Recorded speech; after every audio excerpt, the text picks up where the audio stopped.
நிறைய அளவிச்சிட்ட பாரு. இந்த அடிதடி ரத்தம் எதுவும் என்ன விட்டு போல போவாது. ஒரு மகிழ்ச்சியான செய்தி. இதயம் நல்லெண்ணெயின் விலை லிட்டருக்கு ரூபாய் 105 குறைஞ்சிருக்கு. செப்டம்பர் 2023ல 1 லிட்டர் இதயம் நல்லெண்ணெயின் அதிகபட்ச விலை ரூபாய் 503. ஆனா இப்ப 1 லிட்டர் இதயம் நல்லெண்ணெயின் விலை ரூபாய் 398 மட்டும்தான் தமிழ்நாட்டுல. அப்ப இனிமே எல்லாரும் இதயம் நல்லெண்ணெய் வாங்கலாம் இல்ல?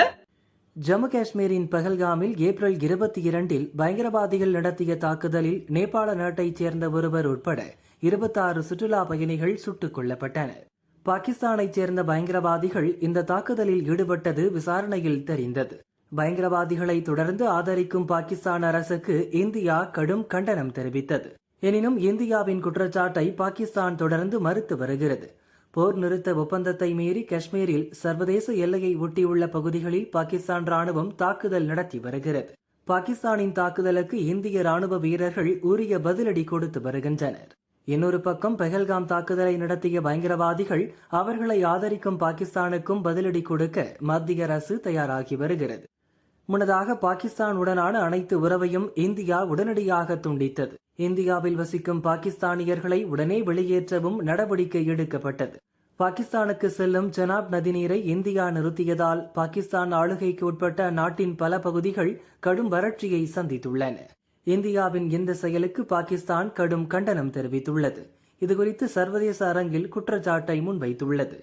பஹல்காம் தாக்குதல் விவகாரத்தில் அமெரிக்கா, ரஷ்யா, இஸ்ரேல் உள்ளிட்ட பல நாடுகள் இந்தியாவுக்கு ஆதரவாக கருத்து தெரிவித்துள்ளன. பயங்கரவாதத்தை எந்த வகையிலும் ஏற்க முடியாது. பயங்கரவாதத்திற்கு எதிரான இந்தியாவின் நடவடிக்கைகளுக்கு துணை நிற்போம் என பல நாடுகள் பகிரங்கமாக அறிவித்துள்ளன. இந்த பரபரப்பான சூழலில் ஐக்கிய நாடுகள் சபையின் பாதுகாப்பு கவுன்சில் கூட்டம் நியூயார்க்கில் இன்று நடக்கிறது. பஹல்காம் பயங்கரவாத தாக்குதலில் பாதிக்கப்பட்ட இந்தியா, நேபாள நாட்டிற்கு ஐநா பாதுகாப்பு கவுன்சில் ஏற்கனவே ஆறுதல் கூறிய நிலையில் பயங்கரவாத செயலையும் கண்டித்திருந்தது. இந்நிலையில் பயங்கரவாதத்தை தொடர்ந்து ஆதரிப்பதாக பாகிஸ்தான் மீதான இந்தியாவின் குற்றச்சாட்டுக்கு ஐநா சபை பாதுகாப்பு கவுன்சில் கூட்டத்தில் ஐநாவுக்கான பாகிஸ்தான் நிரந்தர பிரதிநிதி அசீம் இப்திகார் அகமது பதிலளித்து பேசுவார் என அந்நாட்டு அரசு அறிவித்துள்ளது. பாகிஸ்தான் உடனான செனாப் நதிநீர் ஒப்பந்தத்தை மீறி இந்தியா தண்ணீர் சப்ளையை நிறுத்தியது மிகப்பெரிய குற்றம் என பாகிஸ்தான் தரப்பில் ஐநாவில் வாதம் முன்வைக்கப்படும் எனவும் அந்நாட்டு அரசு அறிவித்துள்ளது.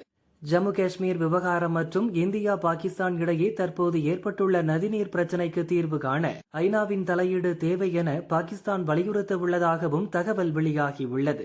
எனினும் இன்று நடக்கும் ஐநா பாதுகாப்பு கவுன்சில் கூட்டம் பல்வேறு பாதுகாப்பு அம்சங்கள் கருதி மூடிய அறையில் நடப்பதால் கூட்டத்தில் நடந்த விவாதம், இரு நாடுகள் தரப்பில் அளிக்கப்பட்ட விளக்கம் மற்றும் ஐநா பாதுகாப்பு கவுன்சில் கூறிய கருத்துக்கள் குறித்து உடனடி தகவல் வெளியாகவில்லை. இதுகுறித்து ஐநா சார்பில் விரைவில் அறிக்கை வெளியாகும் என எதிர்பார்க்கப்படுகிறது.